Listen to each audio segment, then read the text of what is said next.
Hey everyone, I am Neha. Welcome to our YouTube channel exam topper. So student, आज का हमारा topic है computer GK, जो कि बहुत इंपॉर्टेंट टॉपिक है आपके सभी एग्जाम के लिए. सो वीडियो देखते रहिए लास्ट तक. यदि वीडियो आपको अच्छी लगती है तो लाइक ज़रूर कीजिएगा, और जिन क्वेश्चंस का आंसर आपको पता है वीडियो को पॉज करके क्वेश्चन के आंसर ज़रूर देना. ओके.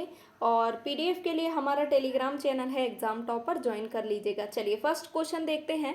प्रथम गणना यंत्र कौन सा है? तो right answer option number C यहाँ पर हो जाएगा अबेकस. याद रख लेना है, जो अबेकस है ये प्रथम गणना यंत्र यानी कि फर्स्ट कैलकुलेशन डिवाइस है, ये आपको याद रख लेना है. चलिए अगला क्वेश्चन देखते हैं.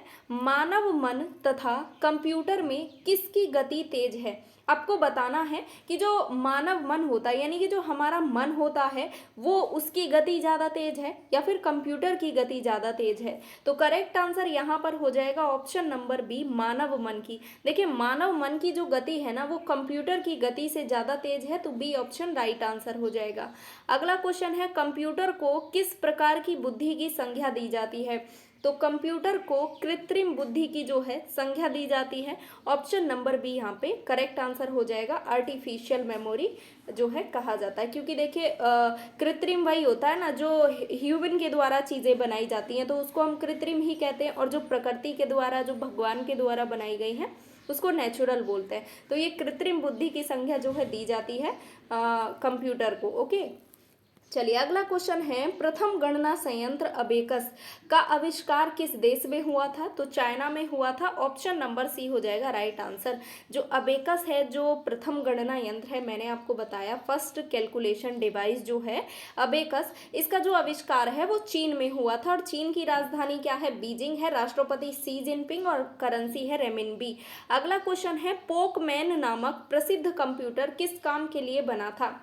तो देखिए जो पोकमैन नामक प्रसिद्ध कंप्यूटर है ना, ये खेल के लिए बनाया गया था. बी ऑप्शन यहाँ पे करेक्ट आंसर हो जाएगा. खेल खेलने के लिए बनाया गया था जो पोकमैन नामक प्रसिद्ध कंप्यूटर है. और अब तो पोकमैन नाम के गेम्स भी आते हैं. चलिए अगला क्वेश्चन, इसका आंसर कीजिएगा. देश के पहले डिजिटल विश्वविद्यालय का उद्घाटन भारत के किस राज्य में किया है? यदि आपने ध्यान दिया है तो ये क्वेश्चन शायद से मैंने आपको कल या परसों कराया है. तो केरल राज्य करेक्ट आंसर हो जाएगा. केरल राज्य में देश के पहले डिजिटल विश्वविद्यालय का उद्घाटन किया गया है. चलिए अगला क्वेश्चन देखते हैं. निबल कितने बिट के बराबर होता है? देखिए बिट होगा यहाँ पे, जो निबल होता है ये कितने बिट के बराबर होता है? तो 4 बिट के बराबर होता है जो निबल होता है, ये आपको याद रख लेना है. चलिए अगला क्वेश्चन हम लोग देख लेते हैं. निम्न में से स्टोरेज की सबसे बड़ी यूनिट कौन सी है? देखिए आपको इनमें से बतानी है कि सबसे बड़ी यूनिट कौन सी है. यदि अदर ऑप्शन दिए हुए होते तो उनमें से आपको बतानी होती. तो क्वेश्चन के ऑप्शंस के अकॉर्डिंग यहाँ पे टीबी जो हो जाएगा, टीवी नहीं होगा, यहाँ पे टीबी होगा, ये वाला टीबी यानी कि टेराबाइट. जो स्टोरेज की जो है ये सबसे बड़ी यूनिट है. इसके आगे बहुत सारी यूनिट भी होती हैं, लेकिन आपको यहाँ तक ही याद रख लेना है. देखिए केबी का मतलब होता है किलोबाइट, जिसमें 1024 जो है केबी होती हैं, जिसका 1 एमबी बनता है. एमबी का मतलब होता है मेगाबाइट. जीबी का मतलब होता है गीगाबाइट. और टीबी का मतलब होता है टेराबाइट. तो एक टीबी में जो है 1024 जीबी होता है. एक टीबी में 1024 टीबी होता है, ये आपको जीबी होता है, ये आपको याद रख लेना है. चलिए अगला क्वेश्चन हम लोग देखते हैं. आधुनिक कंप्यूटर की खोज सर्वप्रथम किस वर्ष में हुई थी? तो ये हुई थी 1946 में, ये आपको याद रख लेना है. आधुनिक कंप्यूटर की खोज 1946 में हुई थी सबसे पहले. अगला क्वेश्चन देखते हैं. ईडीपी की फुल फॉर्म क्या है? तो ईडीपी की फुल फॉर्म है electronic data processing. Electronic data processing जो है वो है ईडीपी की फुल फॉर्म. तो यहाँ पर सी ऑप्शन आपका करेक्ट आंसर हो जाएगा. याद रख लेना है सी ऑप्शन. चलिए अगला क्वेश्चन देखते हैं. भारत में निर्मित प्रथम सुपर कंप्यूटर का क्या नाम था? तो भारत में निर्मित जो पहला सुपर कंप्यूटर था वो था परम. परम 8000 जो था ये भारत में निर्मित पहला सुपर कंप्यूटर था जो कि DAC कंपनी ने 1990 में पुणे में बनाया था। यानी कि देखिए इस कंप्यूटर का निर्माण हुआ था 1990 में और DAC नामक कंपनी CDAC नामक कंपनी ने पुणे में बनाया था 1990 में। ये आपको याद रख लेना है। चलिए अगला क्वेश्चन देखते हैं। इसका आंसर कीजिएगा, विश्व का सबसे पहला सुपर कंप्यूटर किस वर्ष बनाया गया? तो ये बनाया गया था 1976 में। ये आपको याद रख लेना है। ये वर्ल्ड का पहला सुपर कंप्यूटर था और जो परम 8000 था वो भारत का पहला सुपर कंप्यूटर था। ये आपको याद रख लेना है। देखिए मैं बात करूँ वर्ल्ड के पहले सुपर कंप्यूटर की तो उसका नाम था क्रेके 1S।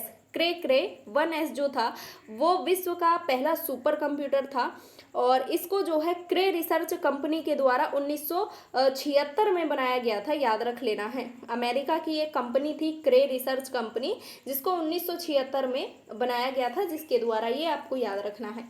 चलिए अगला क्वेश्चन देखते हैं। किस विद्वान को आर्टिफिशियल इंटेलिजेंस का जनक कहा जाता है? तो यहाँ पर राइट आंसर हो जाएगा जॉन मैकार्थी। जॉन मैकार्थी को आर्टिफिशियल इंटेलिजेंस का जो है जनक कहा जाता है। करेक्ट आंसर यहाँ पर ऑप्शन नंबर सी हो जाएगा। याद रख लेना है आपको। चलिए अगला क्वेश्चन है, किस पीढ़ी के कंप्यूटरों में आईसी चिप का प्रयोग किया जाने लगा? तो यहाँ पर सी ऑप्शन राइट आंसर हो जाएगा तीसरी पीढ़ी। देखिए जो तीसरी पीढ़ी के कंप्यूटर थे इनमें आईसी चिप का प्रयोग किया जाने लगा था और जो दूसरी पीढ़ी के कंप्यूटर थे इनमें ट्रांजिस्टर का प्रयोग किया जाता था और जो प्रथम पीढ़ी के कंप्यूटर थे इनमें किसका प्रयोग किया जाता था, ये आप लोग मुझे कमेंट बॉक्स में बताओगे। नेक्स्ट है, कंप्यूटर भाषा जावा के आविष्कारक कौन है? देखिए कंप्यूटर भाषा जावा की यहाँ पर बात की जा रही है। जिसके आविष्कारक आपसे पूछा है तो वो है सन माइक्रोसॉफ्ट। कंप्यूटर भाषा जो कंप्यूटर की एक भाषा है जावा, उसके जो आविष्कारक हैं वो है सन माइक्रोसॉफ्ट। ये आपको याद रखना है। नेक्स्ट है, जब पीसी पर किसी डॉक्यूमेंट पर कार्य करते हैं तब डॉक्यूमेंट अस्थायी रूप से कहाँ स्टोर होता है? देखिए जब हम कुछ भी टाइप कर रहे होते हैं या फिर कोई भी काम आप ले लीजिए तो वो जो काम है वो अस्थायी रूप से मतलब कहाँ पर जो है सेव हो जाता है या फिर स्टोर हो जाता है? तो वो स्टोर होता है रैम में। ऑप्शन नंबर ए यहाँ पे करेक्ट आंसर हो जाएगा। रैम में जो है स्टोर हो जाता है, रैंडम एक्सेस मेमोरी में। याद रख लीजिएगा ऑप्शन नंबर ए। चलिए अगला देखते हैं, सर्वप्रथम पंच कार्ड का प्रयोग किसने किया था? तो ये किया था जोसेफ मैरी ने। ए ऑप्शन करेक्ट आंसर हो जाएगा। इन्होंने सबसे पहले पंच कार्ड का उपयोग किया था। नेक्स्ट एनालिटिकल इंजन का निर्माण किसके द्वारा किया गया? तो ये किया गया था चार्ल्स बेबेज के द्वारा। देखिए चार्ल्स बेबेज ने जो है एनालिटिक इंजन और कंप्यूटर का जो है आविष्कार किया था। नेक्स्ट क्वेश्चन है, सीपीयू और आईओ यानी इनपुट और आउटपुट के बीच सिग्नलों के मूवमेंट को कौन नियंत्रित करता है? देखिए सीपीयू और इनपुट और आउटपुट के बीच सिग्नलों के मूवमेंट को कौन नियंत्रित करता है?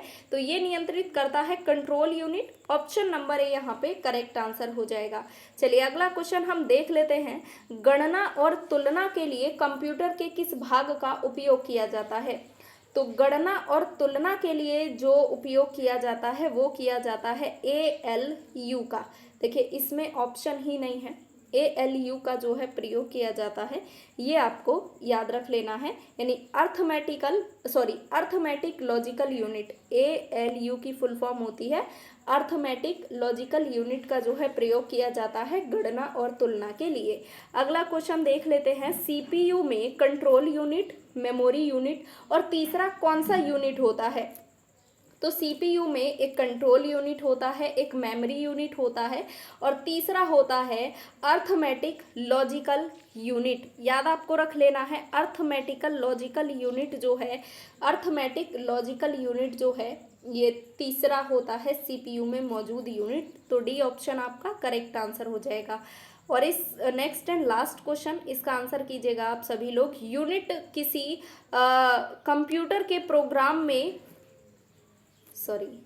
किसी कंप्यूटर के प्रोग्राम में बच्चों द्वारा प्रयुक्त भाषा कौन सी भाषा जो है होती है? इसका आंसर आपको करना है। ओके, आंसर कीजिएगा इस क्वेश्चन का सभी लोग कमेंट बॉक्स में। इसका आंसर आपको करना है। ओके, इसी में से आपका आंसर है, इन्हीं में से। तो आज की वीडियो यदि आपको अच्छी लगी है तो वीडियो को लाइक ज़रूर कीजिए, शेयर कीजिए, चैनल को सब्सक्राइब कीजिए और टॉपिक आप मुझे सजेस्ट कर सकते हैं। मैं आपको नेक्स्ट क्लास में मिलती हूँ, तब तक के लिए take care, bye bye, thank you.